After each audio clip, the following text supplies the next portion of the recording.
Europe 1. Il est minuit 50 et nous accueillons Charles pour finir cette émission. Bonsoir Charles. Bonsoir. Une Bonsoir. affaire chasse une autre. Ah.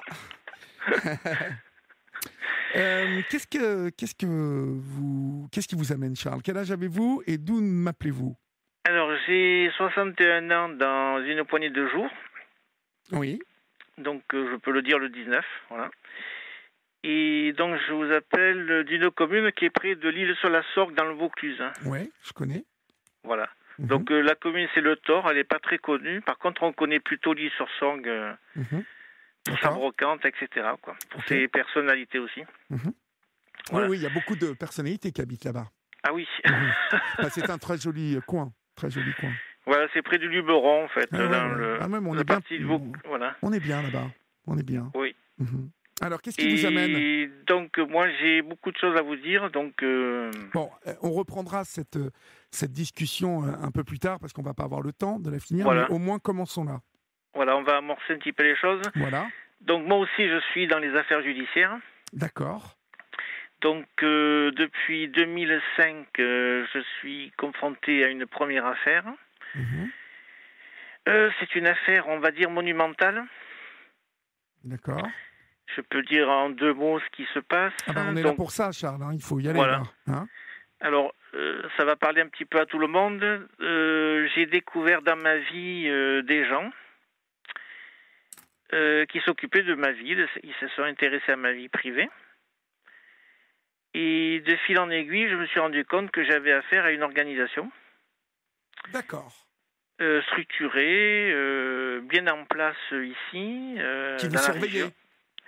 Ben, disons que... alors, je vais dire un petit élément qui va permettre à chacun de voir tout de suite où on en est. Donc, ça part, si vous voulez, d'une relation avec une femme. Et cette femme s'est révélée être liée à un monde interlope, on va dire. Interlope, D'accord. voilà. Qu'est-ce que vous appelez un membre interlope? Une organisation interlope. C'est-à-dire une organisation qui vit dans l'ombre des gens, quoi. D'accord. Voilà. Donc, je n'ai découvert ça que de façon accidentelle. Et ce faisant, lorsque j'ai porté plainte, eh bien, j'ai découvert que les choses allaient être très compliquées pour moi. Parce que en face, j'avais affaire à une société, on va dire, bien organisée, qui devait avoir l'habitude. Secrète? Disons qu'elle ne l'était plus parce que je l'ai découverte, mais elle est restée secrète par certains côtés. D'accord. Donc j'ai découvert qu'il y avait un monde dans l'ombre de la vie des autres, qui vit aux dépens des autres, et qui s'occupe de surveiller les gens, d'investir la vie des autres, pour des fins sans doute criminelles. C'est-à-dire que ce sont des gens qui cherchent des renseignements dans la vie des autres pour certainement ensuite faire des choses. Alors je ne peux pas dire exactement quoi. Sauf que moi j'ai dû donc porter plainte, signaler les choses. Oui, Charles, rentrez dans le détail s'il vous plaît, parce que là on survole les choses. Oui. Vous me dites voilà, il y a. Donc voilà, alors je vais préciser. Donc moi j'étais en liste rouge. Oui. Voilà, donc j'avais une vie organisée, protégée par la liste rouge. Voilà. Et j'ai découvert par exemple un jour donc quelqu'un qui surveillait mon domicile.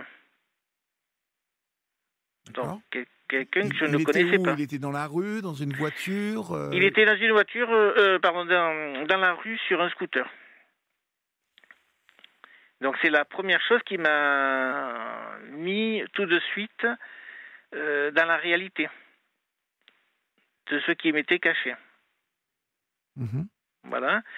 Donc avec une amie, on a pu le retrouver. Alors là, c'est un peu romanesque ce que je vous dis là. Oui.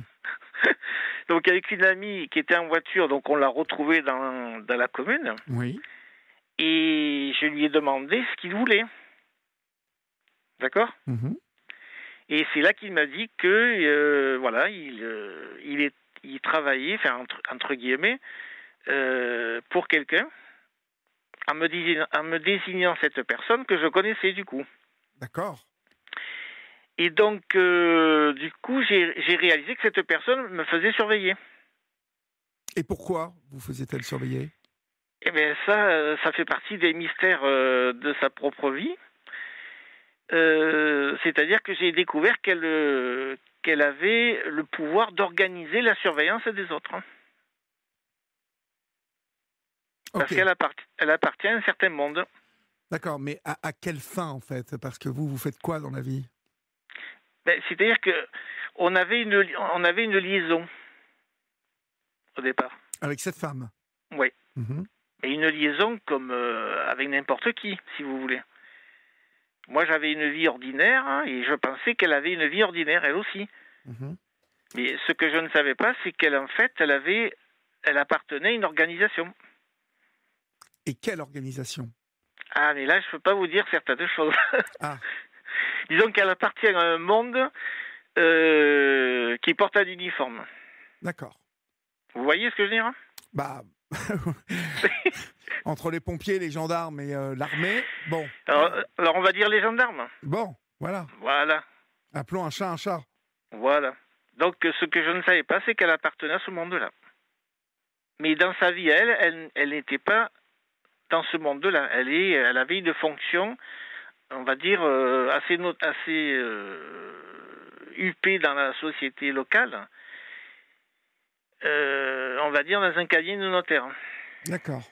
Donc, c'est-à-dire elle connaît à peu près la vie de tout le monde. Mhm. Voilà. Et moi, je pensais, en l'ayant rencontrée, qu'elle était comme tout le monde. Vous voyez? Elle vous avait dit qu'elle était gendarme? Non, je ne savais pas qu'elle appartenait à ce monde-là. D'accord. Je savais qu'elle était dans le notariat, mais je ne savais pas que sa vie à côté avait un lien avec le monde de la gendarmerie. D'accord. Voilà. Donc tout ça, je le découvre, et ce faisant, je me rends compte que je vais avoir des soucis. Alors, vous vous rendez compte que vous allez avoir des soucis? Parce que j'ai découvert ce que je n'aurais jamais dû découvrir, cette organisation-là. D'accord. Qui est parallèle, qui n'est pas officielle. Les gens que j'ai vus n'ont pas un uniforme. Non, ça j'ai bien compris, c'est genre des agents secrets, enfin des... Disons qu'ils se servent des amitiés qu'ils ont dans ce monde-là Mhm. pour mener leurs investigations. Mhm. Mais pour quelle fin, au départ, je ne le sais pas. D'accord. Voilà. Sauf que pour moi, les choses sont brutales. Hein, parce que du coup, je me rends compte qu'on connaît ma vie, alors que je suis en liste rouge, mon nom n'est pas sur la boîte à lettres, et que je mène une vie normale. Hein. Mhm. Vous voyez ce que je veux dire? J'avais eu cette...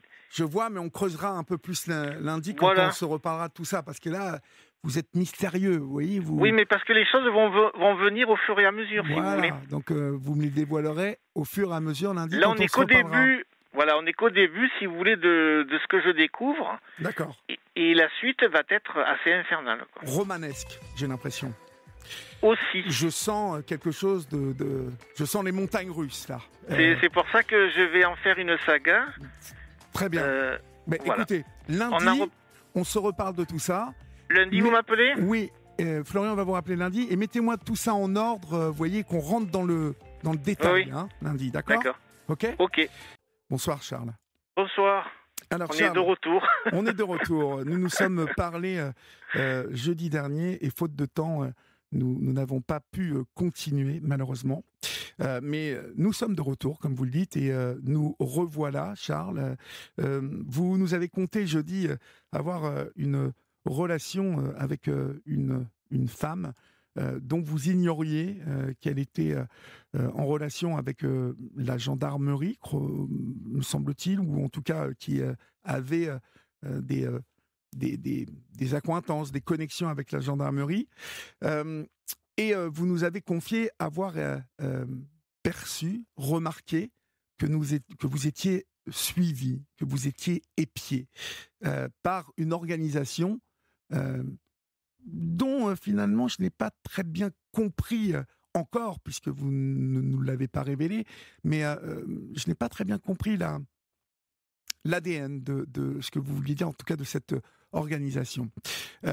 Nous allons maintenant vous écouter et voir quelles conséquences tout cela a eu sur vous. Mais d'abord, parlons de cette relation avec cette femme. Comment vous vous êtes aperçu en fait qu'elle n'était pas si claire qu'elle en avait l'air, cette dame? Par contre, je vais préciser deux choses avant de commencer.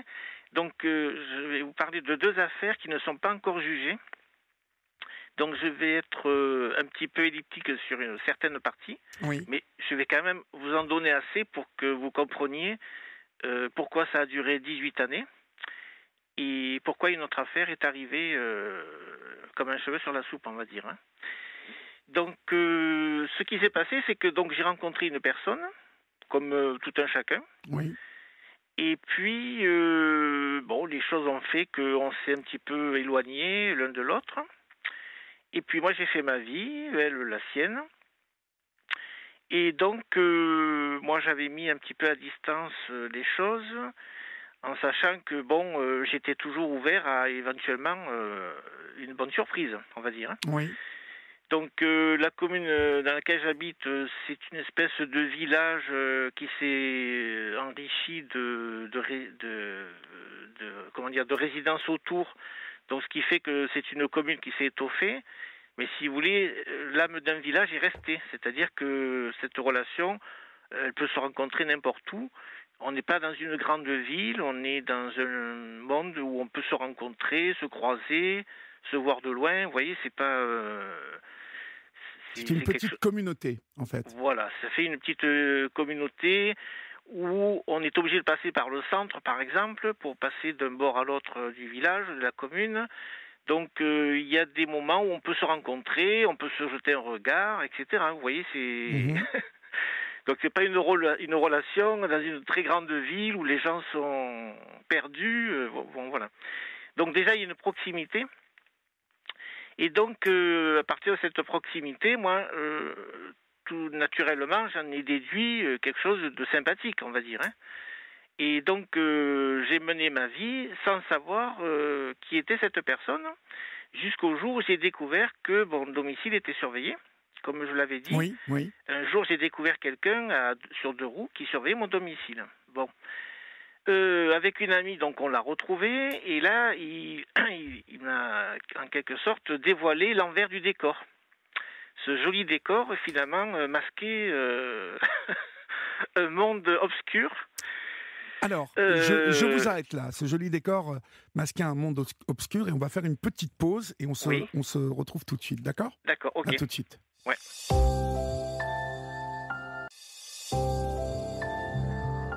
Vous aussi, venez vous confier à Olivier Delacroix au 01 80 20 39 21.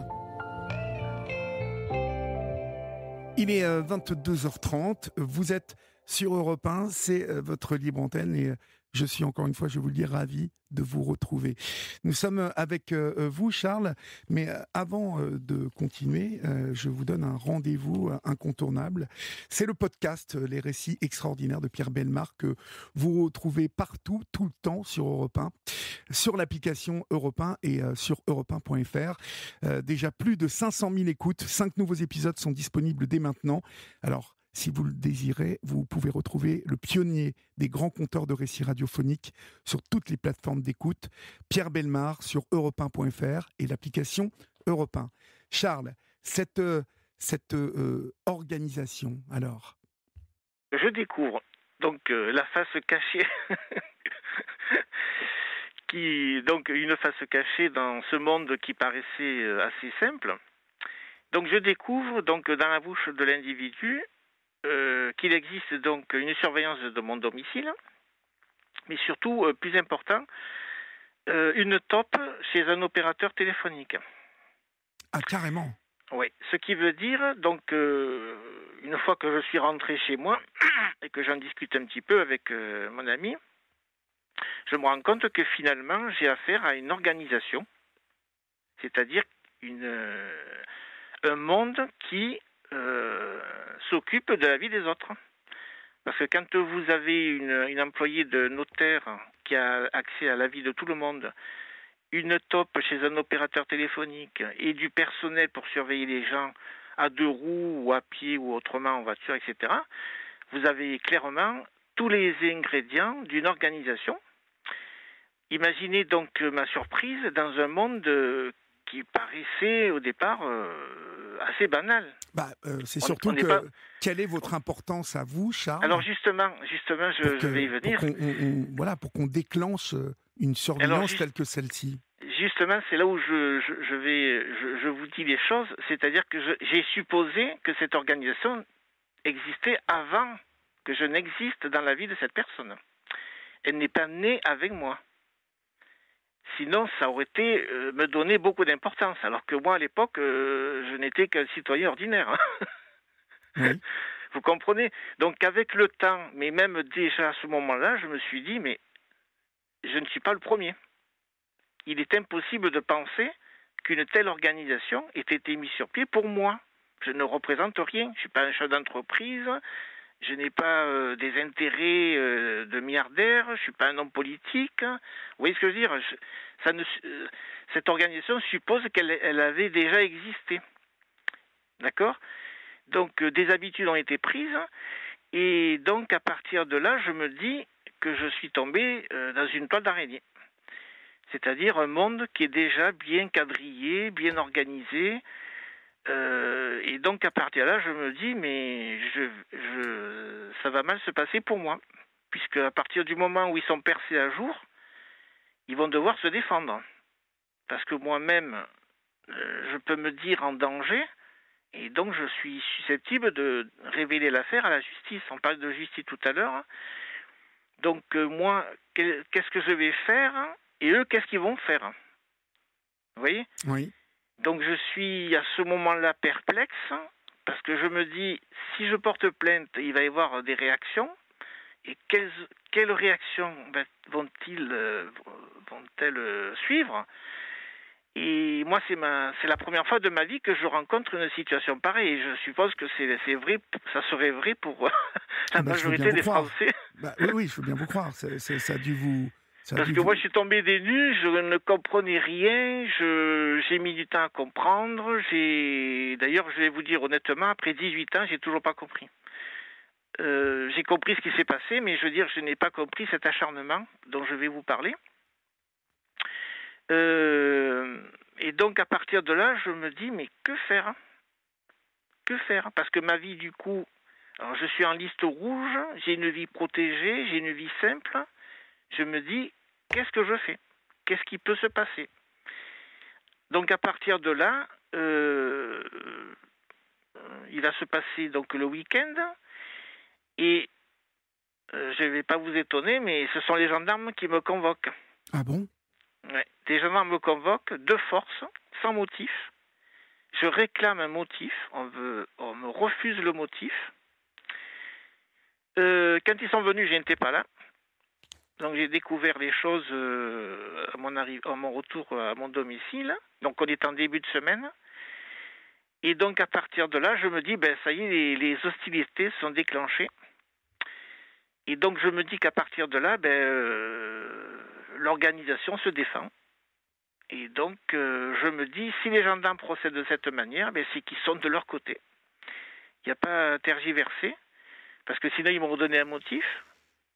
Et en plus, ils n'auraient pas dit les choses de cette façon, parce qu'ils étaient très impératifs, c'est-à-dire que je devais obéir en quelque sorte. Et donc moi, je me suis dit, le mieux c'est d'aller les rencontrer, donc et de voir ce qu'ils veulent. C'était la seule façon pour moi de savoir quelle suite était donnée, en quelque sorte. Oui. Donc je me suis rendu à la gendarmerie. Et je vous ai dit qu'il y avait 2 femmes au milieu. Vous êtes un sacré tombeur. Non, mais vous allez comprendre pourquoi je vous dis ça.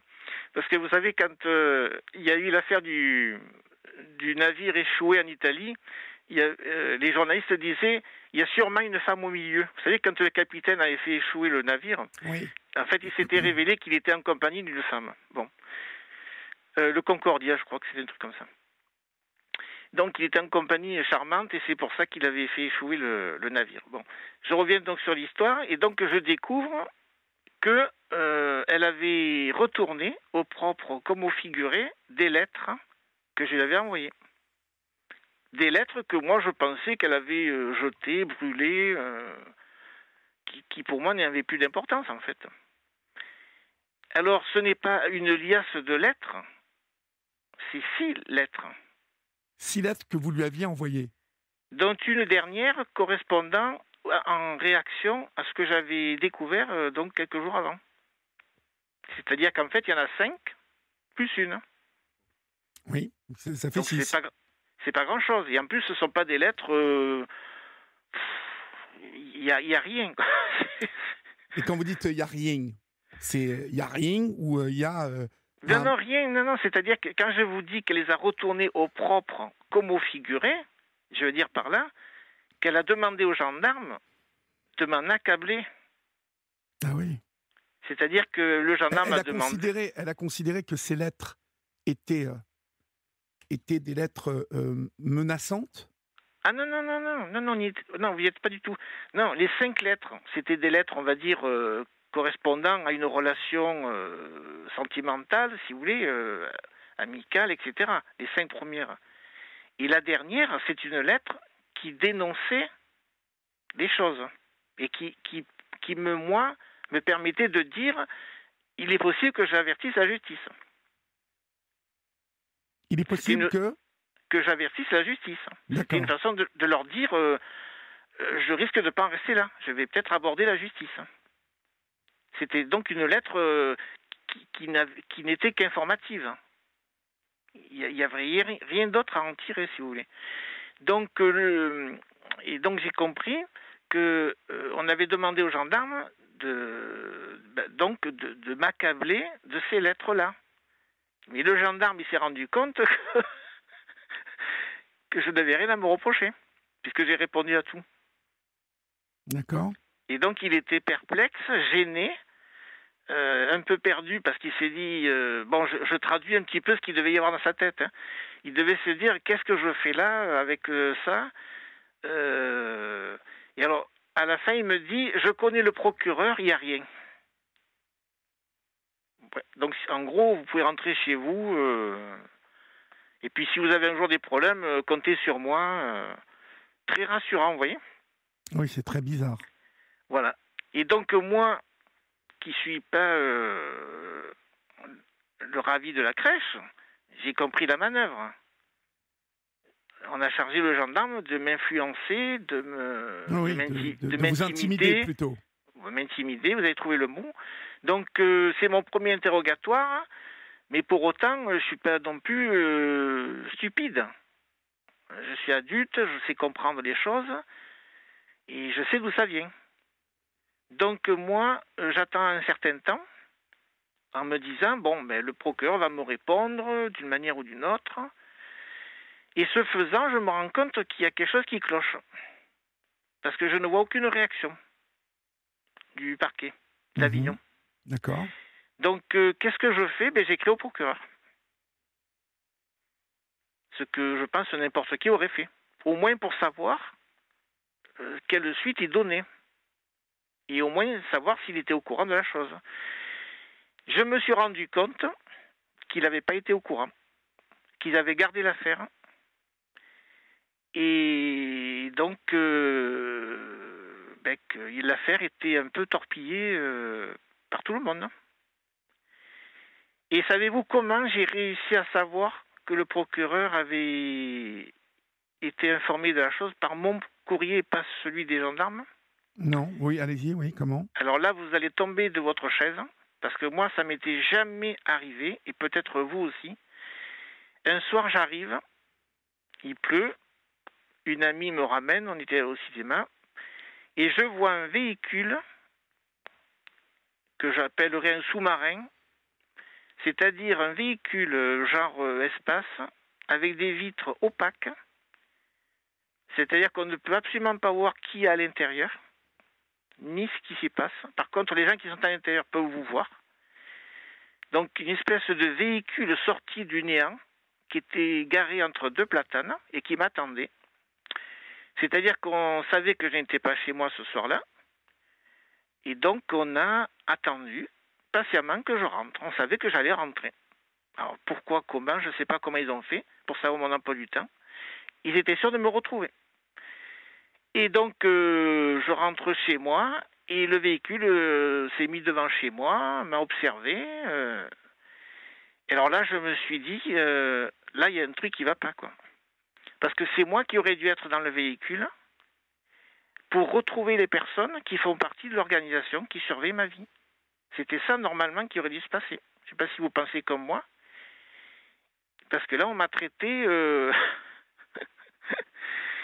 ne sais pas comment, mais c'est pas possible. Donc, à l'intérieur, j'ai supposé qu'il y avait toutes les personnes que j'avais considérées, et sans doute le procureur, et puis je ne sais pas trop qui. Donc, j'ai calculé que peut-être 6 à 8 personnes pouvaient être à l'intérieur, dans ce véhicule dont je ne saurais jamais qui, en vérité, il y avait à l'intérieur. Et je ne l'ai jamais revu après. Il est venu qu'une fois. D'accord. Donc, à partir de là, j'ai compris que le procureur était au courant, qu'une instruction allait être menée. Et à partir de là, ma vie est en chantier. C'est-à-dire que je me rends compte que tout le monde vient dans ma vie. Gendarmes, agents civils, plus les gens de la partie adverse, puisque je comprends qu'à partir de là, ils savent que je vais être en capacité de tenir un procès, éventuellement, si je veux. Puisque le procureur, à un moment donné, sera obligé de conclure, c'est-à-dire de décider lui-même, soit d'un procès, soit de me demander moi-même de faire le procès. Enfin, donc à partir de là, je suis engagé dans une drôle d'histoire, dont je ne vois pas du tout l'issue. Parce que j'ai à peu près tout le monde sur le dos. En gros, je suis le témoin gênant. Celui qu'on n'attendait pas, parce que je me suis en quelque sorte rebellé contre des gens qui étaient déjà bien en place et qui ne s'attendaient sûrement pas à ce que je me rebelle. Alors, je vais vous donner un exemple de l'inquiétude dans laquelle je suis, parce que, bien entendu, face à des gens comme ça, il faut savoir ce qu'on veut faire, si on veut aller au procès ou abandonner. Donc, un soir, je sors avec mon ami de chez moi pour rejoindre sa voiture, et la vitre latérale côté conductrice est cassée, et une pierre est posée sur le tableau de bord. Rien n'est volé. Et donc, mon ami se doute bien qu'il y a quelque chose, mais je ne peux rien lui dire à ce moment-là, compte tenu que rien n'est volé. Donc, elle se dit, qu'est-ce que ça veut dire, cette pierre posée sur le tableau de bord? Quand elle a ouvert sa portière, tous les bris de vitres sont tombés. Enfin, moi, j'étais catastrophé. Je me suis dit, ils veulent l'inquiéter, me faire abandonner la partie. Et donc, à partir de là, je mets quelques jours avant de lui dire ce qui se passe. Parce que je suis obligé de lui dire, pour pas qu'elle ait d'autres surprises. Je suis obligé de lui dire, voilà, j'ai découvert ça, c'est eux qui ont fait ça, c'est pas du tout un acte banal, c'est un geste de menace. Le problème, je vais vous dire, c'est qu'on ne comprend pas, en fait, ce qui vous arrive. Il y a plein de SMS qui tombent, là. Oui, parce que j'ai découvert une organisation. Mais oui, mais quelle organisation et pourquoi, en fait? Eh bien, justement, c'est ça que je veux que vous compreniez.